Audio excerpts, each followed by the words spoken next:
Good morning, this is Ryan Richards, CSCS and FMS from the Sun and Out Golf Club in beautiful Edwards, Colorado. Thanks for joining us today as we discuss the kettlebell swing.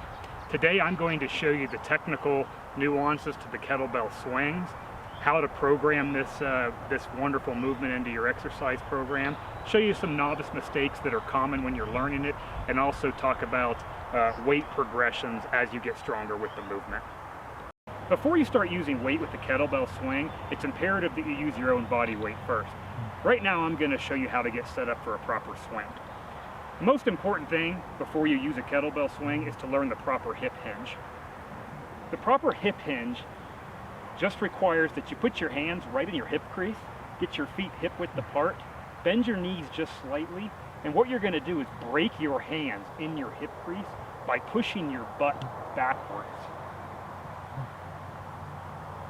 Notice we're sitting back. We're not shuffling the knees forward or breaking the knees forward. What we're trying to do is create tension in the posterior chain, so the back of the legs and the back muscles. And the best way to do that, to get that cue, is to put your hands or your fingers right in your hips and actually push your butt back and pretend like you're pushing your butt back into a wall or towards the road in our case. This is the proper movement pattern that grooves the kettlebell swing. And essentially all the kettlebell swing is this hip hinge where you're breaking the fingers. Once you're into this position, a good way to practice before you use weight is to actually jump. So hinge, butt back, butt back, butt back. Snap your hips and knees and jump. The kettlebell swing is exactly a jump, except your feet don't leave the ground. When starting with the kettlebell swing, it's important to place the bell a good 1.5 feet away from you. This will allow you to hike the bell in between your legs. If you start over the bell, you're going to end up pulling it up and you're going to have to hinge from the top. So begin with your feet just about shoulder width apart. Get into that proper hinge position. Put your shoulder blades in your back hip pocket. So we're going to hinge, butt back, grab the bell. You're going to hike and snap, just like you're jumping.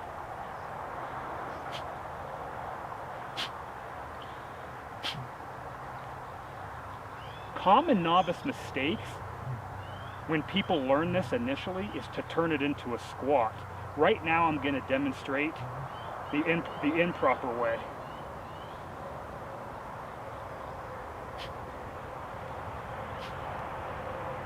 The proper way.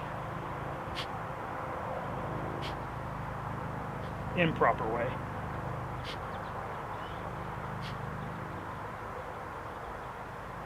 So again, key point, you're pushing the hip back and you're snapping the hips and knees forcefully. Make sure you're hinging at the hips using minimal knee bend and also minimize any squatting movement. When you begin kettlebell swing training, I highly recommend that men start with a 16 kilogram or 35-pound kettlebell, and women anywhere from 8 to 12 kilogram bells are just perfect for the novice female. When you're programming it, start with repetitions in the 5 range. No more than 5 repetitions with really crisp form. Focus on the hinge, focus on the snap, and perform that for a few weeks to see how your body's adjusting. Once you feel comfortable, it's time to start swinging for higher repetitions.